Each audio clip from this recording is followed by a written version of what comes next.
Перспективы развития калмыцких национальных инструментов обсудили на круглом столе с участием преподавателей музыкальных учреждений, представителей Министерства культуры и туризма, а также городской администрации. В рамках обсуждения затронули тему инструментального оснащения профильных учебных заведений. На сегодняшний день в Элисте игре на народных инструментах обучаются около 150 детей. В последнее время дамбры, лимбы, мернхуры, хучиры, ядхи, шанзе и саратовская гармонь набирают все большую популярность, а дамбра стала одной из составляющих калмыцкого культурного кода. Было отмечено, что в настоящее время остро ощущается нехватка в мастерах по изготовлению музыкальных инструментов. Поскольку хочется все-таки провести аналогию с учителями калмыцкого языка, которые работают в рамках Министерства образования в общеобразовательных школах, которые получают доплату за сохранение калмыцкого языка, я думаю, что мы делаем одно общее дело, и вот надо все-таки говорить, мне кажется, вот о более таких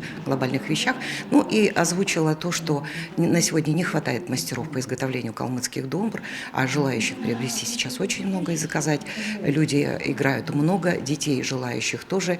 Конкурс всегда большой на этот инструмент. Сейчас у меня 19 детей. Класс достаточно большой. Сейчас очень много детей тянутся к калмыцкой домбре и хотят получить образование музыкальное, что это очень радует.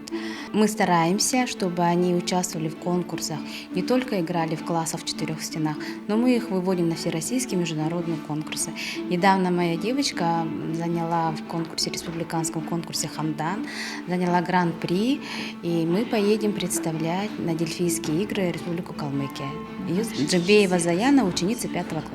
Калмыцкая дамбра – инструмент с длинной историей, собственной исполнительской техникой. Она сопровождала калмыков и во время трагических событий. И во многих семьях из поколения в поколение передавалось мастерство игры на дамбре.